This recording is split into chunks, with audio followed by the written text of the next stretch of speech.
Hello everyone. Today we'll continue my daily speaking practice. So our topic today would be a tall building I like or dislike. Your recommendation. What you say? Where is it? What does it look like? What is it used for? And explain why I like or dislike it.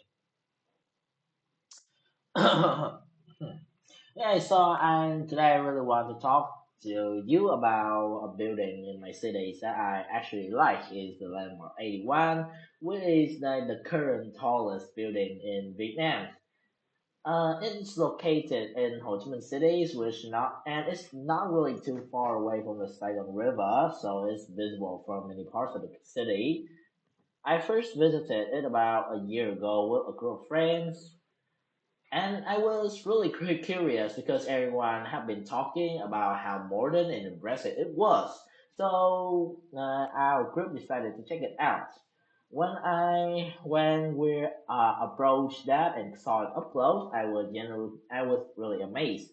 The building was the building had a really futuristic design with glass exterior that reflects the sky, making it look even taller than it already is.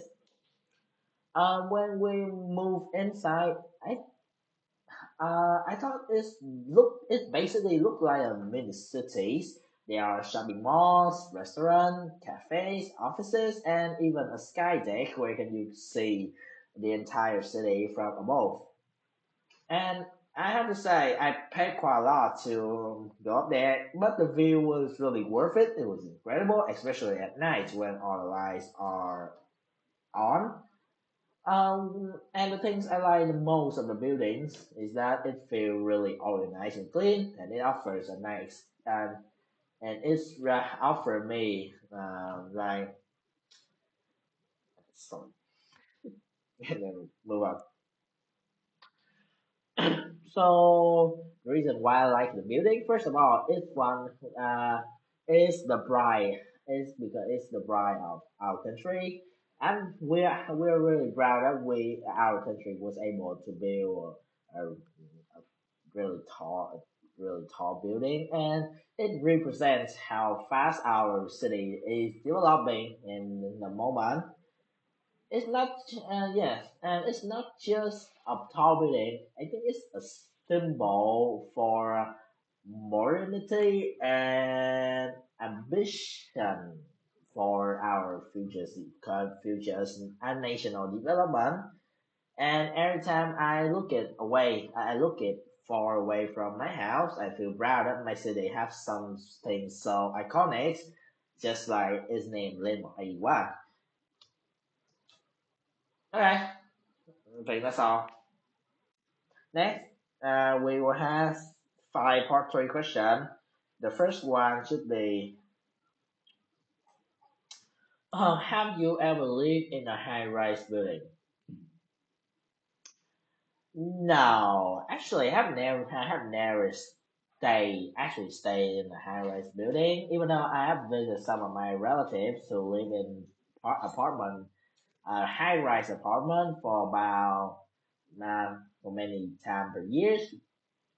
I think it was convenient, really convenient for them. I in the past I felt jealous every time I come there. Since I feel this is so convenient, like they're having everything nearby, like shop, cafes, blah blah. But from now, I just realized one thing that living in an apartment isn't that good at all since if there's any emergency situation, it will be hard to get around, get to the ground, and move to other public facilities.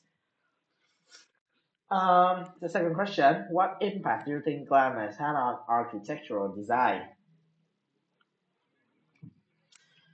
I think climate has huge influence on how buildings are designed.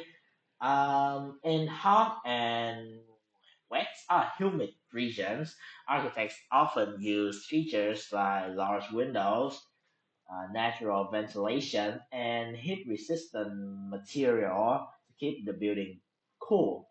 For colder climates, for colder climates, buildings tend to have thicker They usually have installations, yeah,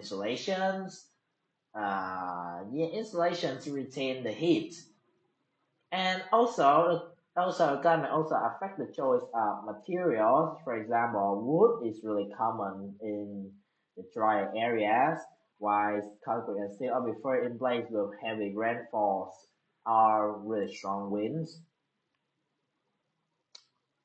Yeah, okay. Sorry. Why do you think many Chinese people now live in a high-rise building?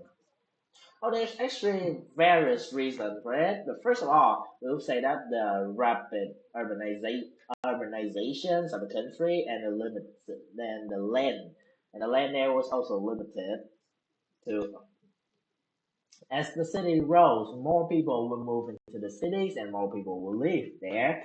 However, the land cannot expand on its own. So the density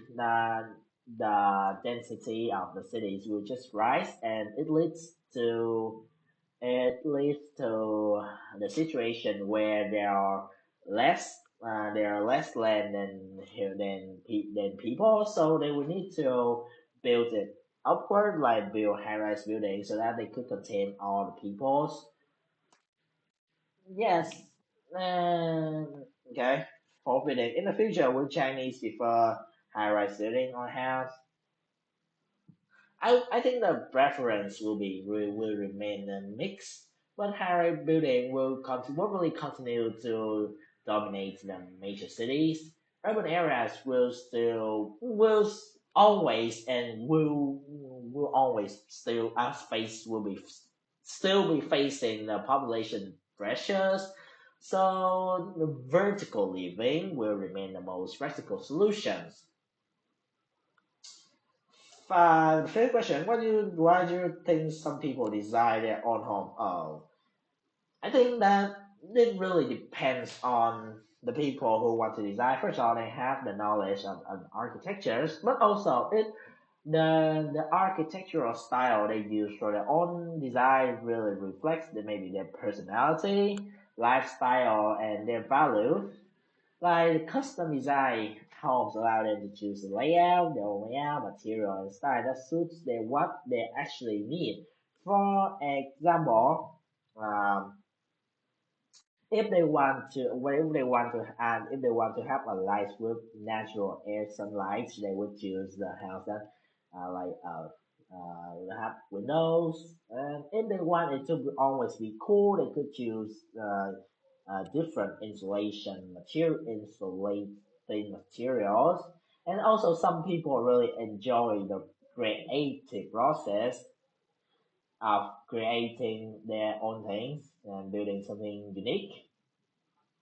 And I would say that it is also quite cost effective in the long run because they can prioritize the thing the features that matter most and avoid unnecessary expenses.